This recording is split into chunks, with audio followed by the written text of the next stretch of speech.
La porcelaine, vous allez mettre beaucoup moins d'eau que ce que vous avez l'habitude de faire. Sinon, vous ne serez pas capable de la monter. Donc, commencez à prendre cette habitude-là. Je ne veux plus voir d'éponge. Je suis noyé là, la terre. Ça donne absolument rien. Si vous voulez réhumidifier la terre, vous y allez comme ça, doucement. Ça ne donne rien de noyer. Parce que quand vous faites ça, l'eau s'en va plus dans le fond du bassin que sur l'argile. Ça fait des grosses coulisses. C'est pas nécessairement idéal. Vous avez vu que je fais juste retremper mes doigts. Ça suffit. Ça crée une petite barbotine entre l'argile et mes mains. C'est suffisant. Donc, je viens compléter mon centrage. Il y a un petit tour de passe-passe que je fais quand je viens centrer ici. Souvent, la base, elle a tendance à bouger beaucoup. Donc, je vais vraiment venir la chercher comme ça. Je vais venir compresser avec mon doigt, monter et descendre. Ou sinon, comme je vous l'avais expliqué, si jamais vous avez du mal avec ça ici en bas, seulement enlever cette partie-là. Vous enlevez 1 gramme de terre. Ça ne fera pas de différence. Là, je sais que ma cocotte. Donc, si on a tourné plutôt des pièces en hauteur depuis le début de la session. On a commencé avec le cylindre, on a fait les bouteilles, on a fait les bonbonnières qui étaient plutôt en hauteur. Là, on va venir étaler. Donc, c'est la première chose que je vais vous expliquer pour l'étalement. Ça va nous préparer aussi pour les 2 prochains exercices, le grand bol et le plateau assiette. Donc, j'ai une forme comme ça ici. Je sais que je veux venir étaler à peu près de cette largeur-là ici. Donc, je ne vais pas commencer tout de suite à étaler. Je veux toujours écraser mon dôme. Je veux toujours avoir une forme en dôme. Donc, ici, plus haut que le côté. Donc, la première chose que je fais avant d'écraser, je vais venir sur mon côté ici, avec mon éponge. Compression ici et là. Puis, je vais juste venir compresser. Donc, avec ma main gauche, je pousse l'argile, je la ramène vers mon rondeau. Là, j'ai mon dôme. À partir du dôme, là, je peux venir, avec ma main ici, faire une espèce de mouvement qui ressemble à un quart de cercle où je vais venir étaler la matière. Là, encore là, j'ai une forme droite. Si je veux l'étaler plus, je viens rabaisser mon côté d'abord. OK? Est-ce que c'est quelque chose que vous avez l'habitude de faire? Ou... Absolument pas. Vous allez le faire de cette façon-là. Pourquoi je le fais de cette façon-là? Si jamais je venais étaler comme ça tout de suite, avec ma forme qui est comme ça, tout ce qui est en haut bouge, puis là, ça risque d'emprisonner de l'air tout autour. Je ne sais pas si ça vous est déjà arrivé, les assiettes, entre autres.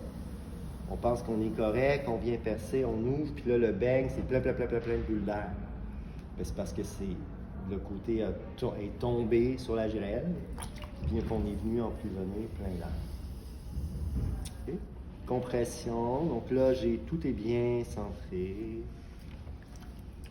Je suis toujours dans la découverte de cette porcelaine extraordinaire. Elle est vraiment, vraiment hot. OK, on perce. Donc là, plus large. Je fais une cocotte qui va aller au four. Il y a quelque chose d'un peu bizarre dans cet exercice-là. La porcelaine, on aurait tendance à vouloir qu'elle soit très, très mince. Un objet qui va être fonctionnel. Ne tournez pas trop mince non plus. Ça va faire des objets qui sont trop fragiles. La porcelaine, quand c'est mince, ça ne conserve pas la chaleur très longtemps non plus. Je ne sais pas si vous avez déjà bu votre café dans des petites porcelaines anglaises, mais le café ne reste pas chaud bien longtemps là-dedans. Contrairement à une belle grosse tasse en grès. Parce qu'il n'y a pas de bulle d'air. Hein? Parce qu'il n'y a pas de bulle d'air pour isoler. Parce qu'il n'y a pas, c'est l'épaisseur qui fait que ça ne conserve pas la chaleur. La chaleur est tout de suite... Le fond, est-ce que... Parce que j'ai regardé chez moi, puis j'en avais avec des fonds plats, puis j'en avais avec des fonds un petit peu... J'accepterais un fond plat là-dessus. Si vous voulez faire un fond plat, c'est que ça se glisse beaucoup plus facilement sur la grille du four. Puis que tu as un pied trop complexe, ce que j'expliquais tantôt, la dernière image que je vous ai montré, la soupière, je disais, la différence entre la soupière, mettons, et la cocotte, c'est que la soupière, elle a un côté un petit peu plus raffiné. Elle va souvent avoir un pied qui est bien défini. Donc oui, tu peux faire un fond plat. Ça, je l'accepterais. C'est juste qu'il faut prévoir dans la façon de tourner, de ne pas laisser une surépaisseur au fond, de tout de suite faire ta compression avec une épaisseur d'un quart de pouce à peu près. Donc, je continue les étapes, percer, je vais venir ouvrir, mon pouce passe à l'extérieur, les doigts ici à l'intérieur vont venir ouvrir. J'ai une grande surface à ouvrir, donc il va y avoir un petit tour de passe-passe encore là. Si je viens ouvrir et que je continue à tirer ici, mon petit boudin va rouler, il va emprisonner de l'air.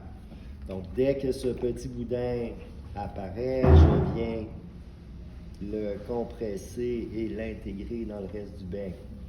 Quand je le fais à l'atelier, je le fais d'un coup. J'ouvre puis je compresse en même temps. Puis là, je décortique le geste pour les besoins de la démonstration. Donc, je continue mon ouverture. Compression ici. Et je continue à ouvrir. Il faut que je respecte mon étalement de base. Donc, je t'ai mis étalé à un certain diamètre, je vais respecter ça. Je ne vais pas dépasser ça. Principe d'architecture, je vais construire ma pièce sur les fondations que j'ai déjà ici. Compression du fond. Ça, je vais vraiment être vigilant. Plus les fonds sont larges, plus on y revient sur cette compression-là. Je vais me faire un fond plat. Je vais aller avec la forme que je veux faire. Donc, compression à l'éponge, ça me fait une surface qui est plus large. Je peux compléter aussi avec le steak ou compresser. C'est caché aussi. Ça, c'est caché. Donc là, je vais pincer. Je vais monter un sling. La première pincée. Il faut que je fasse attention à ma lèvre. Je ne vais pas compléter le geste jusqu'au bout. Au début de la session, on disait complétez vos gestes, allez jusqu'à la lèvre. Là, je veux toujours laisser ma lèvre le plus épaisse parce qu'il va falloir que je fasse un chanfrein. Je vais faire une ou deux pincées, je vais faire mon dégagement ici en bas, faire l'intégrer dans ma montée. Doucement, je pousse vers l'intérieur. L'argile est un peu molle. Elle veut vraiment s'ouvrir, cette argile-là. Fait que c'est mon pouce qui travaille, mes mains à l'extérieur qui travaillent. Okay. Une autre petite montée, dégagement.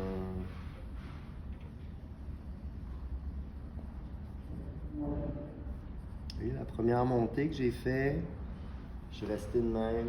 J'ai senti que j'avais un moins bon contrôle que si je me penche un peu et je regarde ce qui se passe. Ok, je vais lui donner une forme. Je tourne assez épais là, pour cet exercice-là. Je vais venir lui donner sa rondeur, donc il faut que je prévoie me laisser assez d'épaisseur dans les parois pour être capable de l'étaler. Je pousse ici comme si je voulais poursuivre le fond. Doucement, je vais venir lui donner sa forme. Comme ça. Compression de la lèvre.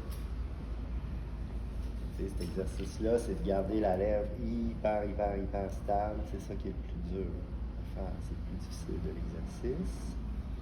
Okay, je vais repasser un petit coup de steak. Ou j'aurais pu laisser aussi les belles traces de tournage comme ça. Ça aurait été correct.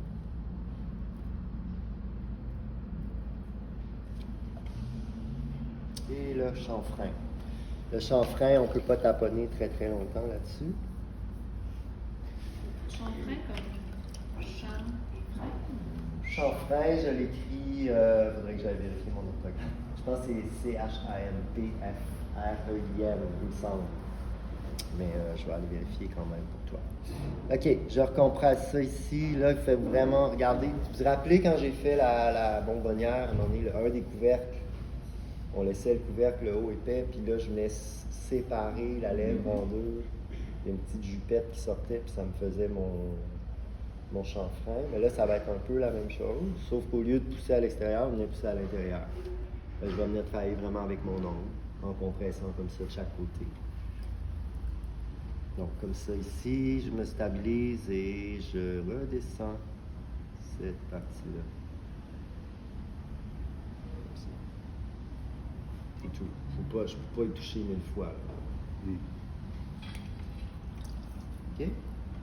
Donc ça ici, ça va bloquer mon couvercle. Ça ici, ça va être mon chanfrein.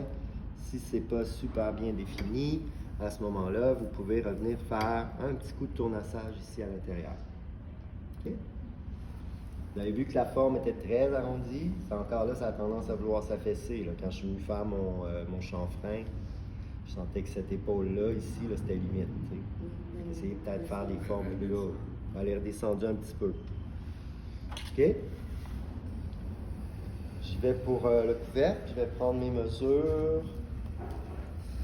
Donc, on dégage bien ici en bas, le plus proprement possible sur le rondeau pour s'éviter un surplus de travail au tournassage. Celle-là, ça ne sera pas exactement une théière, une cocotte facettée. Là, je vais probablement la semaine prochaine les poser des anses puis vraiment faire la totale. Okay? Tu peux arrêter.